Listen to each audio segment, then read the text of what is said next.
Hello everybody, my name is Adam and today I will be showing you guys my new production pot from Lee Precision. I have pre-opened this package because I find that the sound of paper and tape and such is pretty annoying on the camera, so I pre-opened it for you guys. I just want to say that I'm extremely happy with it. Although when I took it out of the package, this the valve knob was missing, so I need to contact the seller. They'll replace it. It's a good company. Other than that, I'm completely satisfied. It is not like I can't make my own handle. I can make a little G10 or micarta handle for it. That's not a problem. Regardless, other than that, everything is in tip-top shape. So for a lot of people who aren't familiar with this, this is to melt lead. In this video, I will also be doing a little bit of maintenance to this lead ball mold that I have. More on that in a little minute. So the handle here, when you lift up the handle, it will drip lead that will go into the round ball mold to make ammo. You could also use this to make lead figurines or lead cars and stuff too. It does have the control here for the heat, and this thing gets pretty hot. It's like what is it like 400, like 450 to 900 degrees, somewhere around there. So it gets extremely hot, and you really want to be careful when you're using something like this. Yeah, so it's actually quite a simple little device, but it's going to make things a whole lot easier pouring lead as opposed to using a ladle, which I also picked up just to kind of scoop some of the slag and stuff from the pot. I've not ever done that before in my life yet. I've never melted lead or anything, so I am a complete newbie, as well as I've never made my own lead balls before either. However, I was looking for a lead ball mold. Living in a small town, things are a little bit harder to come by. I started looking online, and I found that they were quite expensive, and I realized, well, you know, there should be people who use these things around my area, just because of where I live. It's very popular for hunters and such like that. I don't hunt myself. I strictly target shoot, but I just wanted to use this because it's going to be a great experience for me. Maybe save a little bit of money on ammo as well. So for starters, my first ball mold is a single ball mold. And I'm not gonna be picky. This thing only cost me 10 bucks, right? So the first thing I did was I dropped a 3/8 inch steel ball in there, and it closed fine. However, it does have a 0.374, which I think equals a 1/4 inch steel ball. I'm not exactly sure. So I won't really know until I make a lead ball from this what size it actually is. I will be getting a larger size later in the future.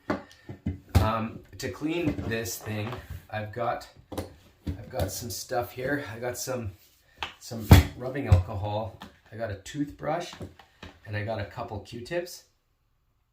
As well, I've got some 2-stroke oil on this little rag for a chainsaw. And like I said, I've never done this before either, so please just bear with me. So what I'm going to do is I'm just going to pour a little bit of rubbing alcohol in my container.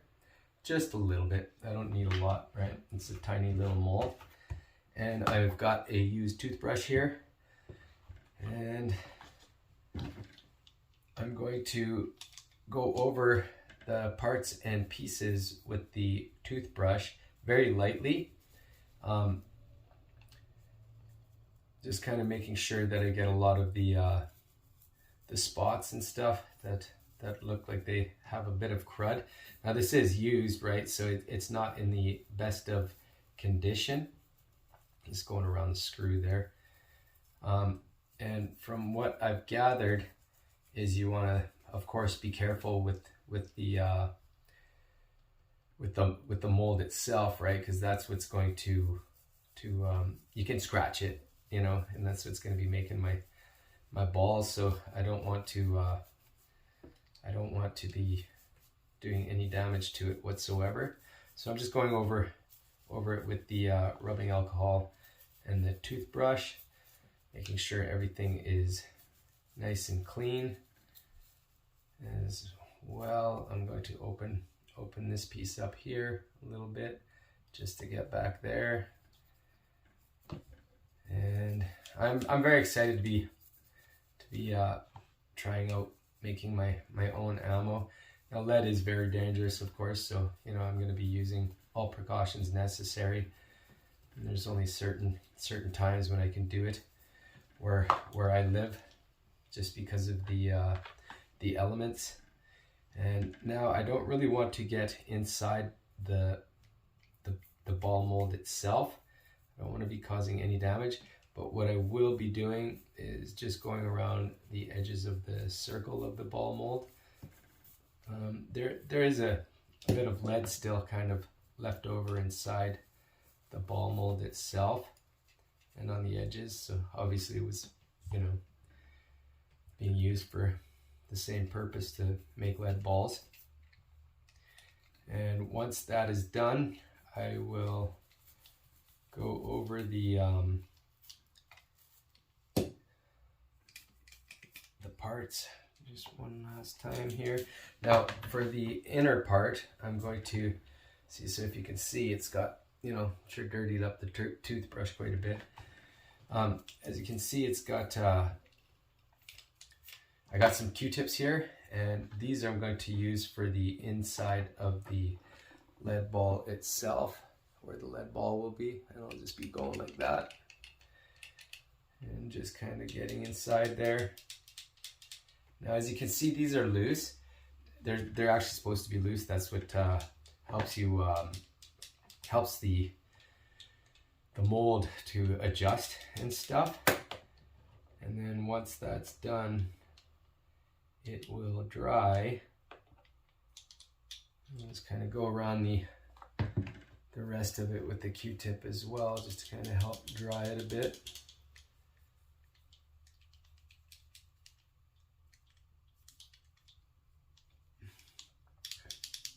So once that is done, you're seeing all the crud.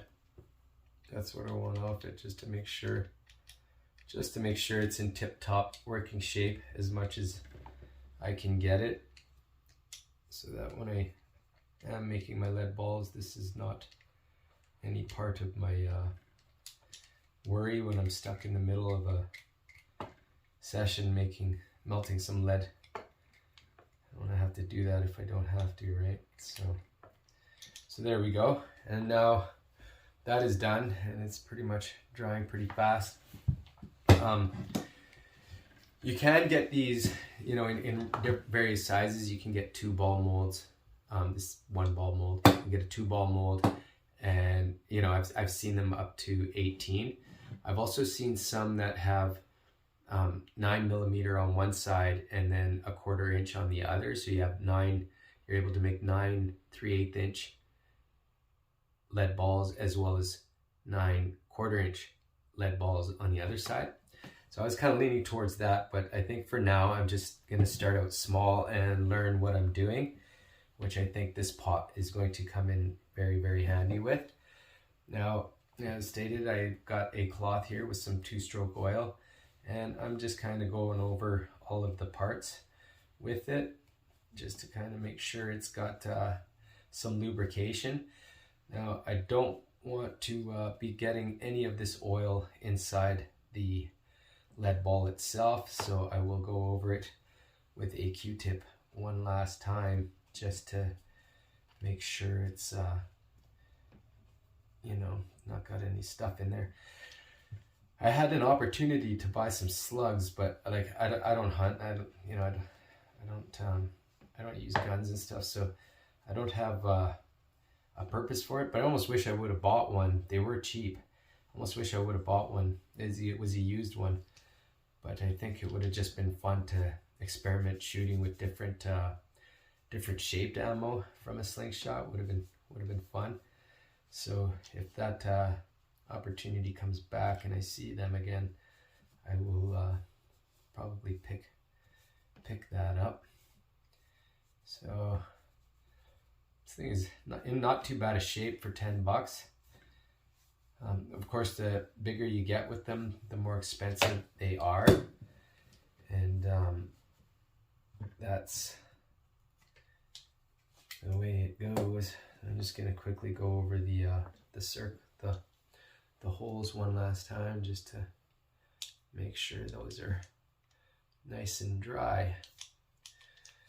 So there we have it. I will be making a video of me making some lead here in the near future.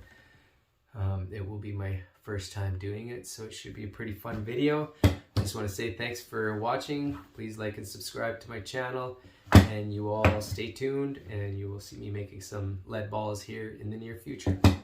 Have a good one, everybody.